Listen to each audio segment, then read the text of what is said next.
당신은 오늘 아침에 일어나 어떤 선택을 했습니까? 커피를 마실지, 차를 마실지, 출근길에 어떤 노래를 들을지. 사소한 결정처럼 보이지만 이 모든 것들이 당신의 자유입니다. 하지만 누군가에게 물어보세요. 당신은 자유로운가? 대부분의 사람들은 망설일 것입니다. 난 빚이 있어. 가족을 부양해야 해. 직장을 그만둘 수 없어. 프랑스의 실존주의 철학자장 폴 사르트르는 이런 대답을 들으면 고개를 저을 것입니다. 그는 단호하게 말했습니다. 인간은 자유로울 수밖에 없다. 자유롭도록 선고받았다. 반면 현대의 성공가들은 외칩니다. 당신의 삶은 당신의 선택의 결과다. 언뜻 보면 같은 메시지 같지만 그 내면에는 근본적인 차이가 있습니다. 이 영상에서는 사르트르의 실존주의 철학과 현대 성공 문화의 자유관이 어떻게 충돌하고 또 어떻게 우리 삶에 깊은 통찰을 줄 수 있는지 살펴보겠습니다. 당신이 생각하는 자유는 축복일까요? 아니면 무거운 짐일까요? 일부 사르트르의 급진적 자유론. 1940년대 나치 점령하의 파리. 폭탄이 떨어지고 총성이 울리는 도시에서 한 남자가 카페에 앉아 커피를 마시며 글을 씁니다. 장 폴 사르트르입니다. 주변 세계가 암흑으로 빠져들 때 그는 오히려 가장 밝은 빛을 발견합니다. 바로 인간의 자유입니다. 사르트르는 주장했습니다. 실존은 본질에 선행한다. 무슨 뜻일까요? 간단히 말해 우리는 먼저 이 세상에 던져진 후 실존, 우리가 누구인지, 본질을 스스로 만들어간다는 것입니다. 의자는 의자로 만들어지고 펜은 펜으로 만들어집니다. 그들은 정해진 목적을 가지고 있죠. 하지만 인간은 다릅니다. 우리는 정해진 목적이나 본질 없이 태어납니다. 사르트르에게 있어 자유는 선택사항이 아닙니다. 우리는 자유롭도록 선고받았습니다. 이것은 축복이 아니라 무거운 짐입니다. 당신이 직장을 그만두지 않는 것은 그만둘 수 없어서가 아니라 그만두지 않기로 선택했기 때문입니다. 당신이 불행한 관계를 유지하는 것은 빠져나갈 수 없어서가 아니라 변화의 불확실성보다 익숙한 불행을 선택했기 때문입니다. 이것이 바로 사르트르가 말한 자유의 현기증입니다. 너무 많은 가능성, 너무 많은 선택지가 우리를 압도합니다. 심리학자들은 이것을 선택의 역설이라고 부릅니다. 너무 많은 선택지가 오히려 우리를 마비시키는 현상이죠. 2000년대 초반 콜롬비아 대학의 연구에서는 24가지 종류의 잼을 제시받은 소비자보다 단 6가지만 제시받은 소비자가 더 쉽게 구매 결정을 내렸습니다. 우리는 선택의 자유를 원하면서도 동시에 그것을 두려워합니다. 사르트르는 제2차 세계대전 중 프랑스 레지스탕스에 가입할지 말지 고민하는 젊은이의 이야기를 들려줍니다. 이 청년은 나라를 위해 싸울지 아니면 병든 어머니를 돌볼지 결정해야 했습니다. 어떤 조언도 어떤 도덕 체계도 그에게 명확한 답을 줄 수 없었습니다. 결국 그는 스스로 선택해야 했고 그 선택에 대한 모든 책임을 져야 했습니다. 이것이 바로 사르트르가 말한 실존적 불안입니다. 신이 없는 세계에서 우리는 우리의 선택에 대한 궁극적인 책임자입니다. 우리를 안내할 절대적인 도덕이나 가치는 없습니다. 인간은 자신의 선택을 통해 자신을 창조합니다. 그리고 그 선택들을 통해 우리는 어떤 세계에 살고 싶은지 결정합니다. 사르트르의 철학에서는 내가 선택하는 순간 나는 전 인류를 위해 선택한다는 무거운 책임감이 있습니다. 2부 현대 성공 문화의 자유론. 이제 시간을 건너뛰어 현대로 와봅시다. TED 강연장, 자기개발 베스트셀러, 인스타그램 동기부여 계정. 여기서도 자유와 선택이라는 단어가 끊임없이 울려 퍼집니다. 당신의 미래는 당신의 선택에 달려있다. 성공은 선택이다. 당신이 원하는 삶을 선택하라. 사르트르의 자유론과 얼핏 비슷해 보이지만 현대 성공 문화의 자유관은 근본적으로 다릅니다. 성공가들은 자유를 긍정적인 것으로 봅니다. 자유는 원하는 것을 얻기 위한 잘 활용해야 할 도구입니다. 자유는 부, 명예, 행복을 얻기 위한 수단이 됩니다. 도네반, 한 유명한 동기부여 연설가는 이렇게 말합니다. 당신의 인생은 당신의 선택의 결과입니다. 부자가 되고 싶다면 부자가 되는 선택을 하세요. 건강해지고 싶다면 건강해지는 선택을 하세요. 이것은 단순하고 매력적인 메시지입니다. 당신의 삶은 당신의 통제하에 있다는 확신을 줍니다. 하지만 여기에는 어두운 이면이 있습니다. 만약 모든 것이 선택이라면 실패나 불행도 모두 당신의 잘못이 됩니다. 심리학자 폴 버든의 연구에 따르면 이런 극단적 자기책임 문화는 우울증과 불안장애 증가와 관련이 있습니다. 자신의 모든 불행을 자신의 잘못된 선택의 결과로 보는 사람들은 더 깊은 자기 비난에 빠지게 됩니다. 더 문제적인 것은 현대 성공 문화가 구조적 불평등이나 시스템적 장벽을 무시한다는 점입니다. 가난한 나라에서 태어난 아이에게 당신의 미래는 당신의 선택에 달려있다고 말하는 것은 어떤 의미가 있을까요? 인종차별, 성차별, 계급차별이 현실인 세계에서 모든 것이 개인의 선택 문제일까요? 하버드 대학의 마이클 샌델 교수는 이것을 능력주의의 폭정이라 부릅니다. 성공은 전적으로 개인의 노력과 선택의 결과라는 믿음이 오히려 불평등을 정당화하고 승자에게는 거만함을, 패자에게는 수치심을 안겨준다는 것입니다. 그럼에도 불구하고 현대 성공 문화의 자유관은 많은 사람들에게 강력한 매력을 발산합니다. 왜 그럴까요? 그것은 불확실성으로 가득한 세계에서 통제감을 제공하기 때문입니다.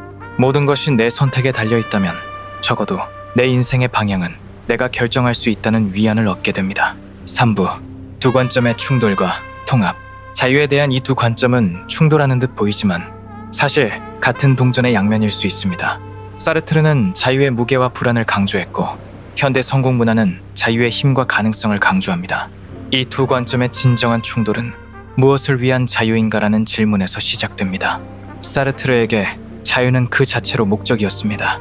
자유롭다는 것은 인간의 조건이며 우리는 그 자유를 통해 의미를 창조합니다.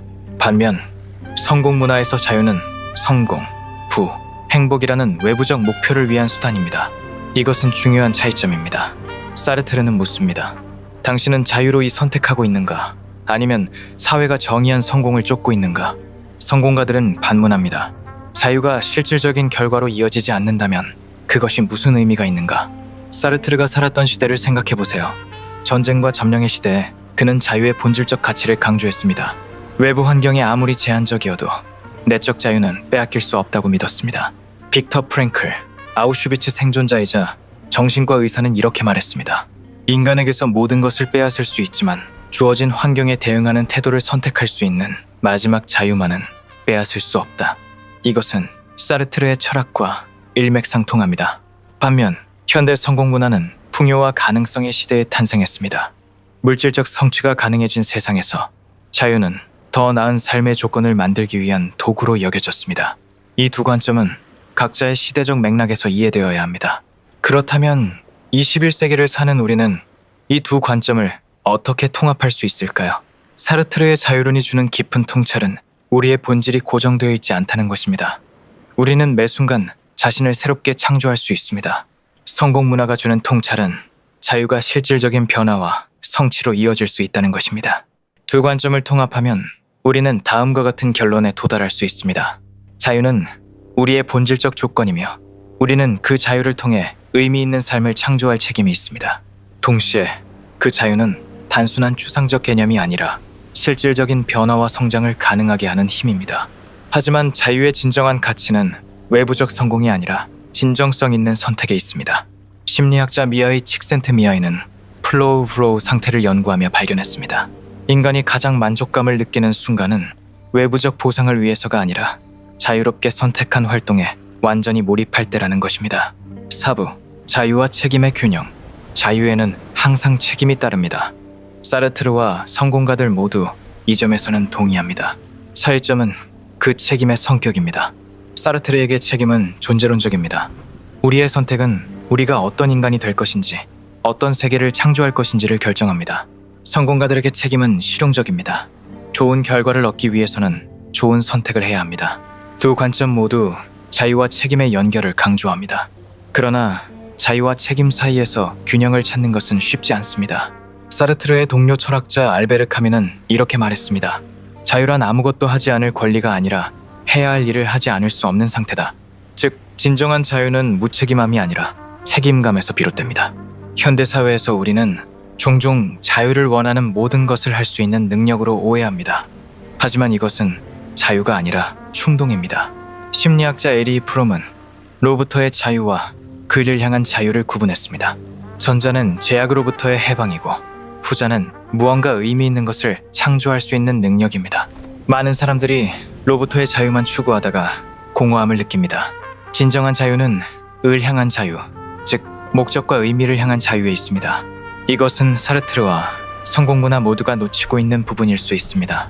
자유는 단순히 선택할 수 있는 능력이 아니라 가치 있는 것을 선택할 수 있는 지혜를 포함합니다. 현대 철학자 찰스 테일러는 진정성의 윤리를 주장합니다. 모든 선택이 동등하게 가치 있는 것은 아니며 우리의 더 깊은 가치와 일치하는 선택이 더 의미 있다는 것입니다. 자유와 책임의 균형은 개인적 성취와 공동체적 가치 사이의 균형이기도 합니다. 사르트르는 말년에 이 점을 인식했습니다. 그는 순수한 개인적 자유에서 사회적 책임으로 그의 철학을 발전시켰습니다. 우리의 자유는 타인의 자유와 연결되어 있다는 깨달음이었습니다. 성공 문화 역시 변화하고 있습니다. 단순한 개인적 성취를 넘어 사회적 영향력과 의미에 대한 관심이 높아지고 있습니다. 이런 변화는 자유에 대한 우리의 이해가 점차 성숙해지고 있음을 보여줍니다. 실존적 자유를 현대에 적용하게. 그렇다면 실존적 자유와 책임의 관점에서 우리는 어떻게 살아가야 할까요? 사르트르와 현대 성공 문화의 통찰을 종합해 현대 삶에 적용할 수 있는 3가지 원칙을 제안합니다. 첫째, 자신의 선택에 주인의식을 가지세요. 나는 선택할 수밖에 없었다 라는 말은 자기 기만입니다. 항상 대안은 있습니다. 그것이 바로 자유입니다. 우리가 현재의 직업, 관계, 생활 방식을 선택했다는 사실을 인정하는 순간 우리는 그것을 변화시킬 수 있는 힘도 얻게 됩니다. 심리학자 스티븐 헤이스의 수용전념 치료 ACT는 이런 원칙에 기반합니다. 우리의 상황을 수용하면서도 가치 있는 방향으로 변화를 선택할 수 있다는 것입니다. 둘째, 자유의 목적을 명확히 하세요. 자유는 수단이자 목적입니다. 당신은 무엇을 위해 자유로워지고 싶습니까? 부, 명예, 안정, 의미, 기여? 당신의 선택이 지향하는 궁극적 가치가 무엇인지 명확히 하세요. 심리학자 조나선 하이트는 행복에는 3층위가 있다고 말합니다. 즐거움, 몰입, 의미. 가장 깊은 만족은 의미에서 온다고 합니다. 당신의 자유는 어떤 층위의 행복을 향하고 있습니까? 셋째, 선택의 사회적 맥락을 인식하세요. 우리의 선택은 진공 속에서 이루어지지 않습니다. 그것은 사회적, 문화적, 경제적 맥락 속에서 이루어집니다. 자유롭게 선택한다는 것은 이러한 맥락을 인식하고 때로는 그것에 저항하는 것을 의미합니다. 사회학자 피에르 부르디유는 아비투스, 하비투스라는 개념을 통해 우리의 선택이 얼마나 사회적으로 조건화되어 있는지 보여줍니다. 진정한 자유는 이러한 조건화를 인식하고 극복하는 데서 시작됩니다. 이것은 성공 문화가 간과하기 쉬운 부분입니다. 모든 것이 개인의 선택이라는 관점은 구조적 불평등을 무시할 위험이 있습니다. 사르트르는 말했습니다. 중요한 것은 주어진 상황에서 당신이 그것으로 무엇을 하느냐다. 이것은 우리의 상황이 제약되어 있음을 인정하면서도 그 안에서 의미 있는 선택을 할 수 있는 가능성을 강조하는 균형 잡힌 관점입니다. 자유는 축복이자 짐입니다. 가능성의 원천이자 불안의 원인입니다. 사르트르는 자유의 무게와 깊이를 보여주었고 현대 성공 문화는 자유의 잠재력과 가능성을 강조했습니다. 둘 다 옳습니다. 그리고 둘 다 불완전합니다. 진정한 자유는 깊이와 가능성, 불안과 희망, 개인과 공동체 사이에 균형을 필요로 합니다. 사르트르의 말로 마무리하겠습니다. 우리는 우리가 되기로 한 것 이외에 아무것도 아니다. 당신은 매일, 매 순간 자신을 창조하고 있습니다. 그 선택들이 모여 당신의 인생을 형성합니다. 자유는 선택의 책임입니다. 그 책임을 두려워하지 마세요. 그것은 당신의 인간성의 증거입니다. 오늘 당신이 내리는 선택이 내일의 당신을 만듭니다. 그리고 그 선택은 오직 당신만이 할 수 있습니다.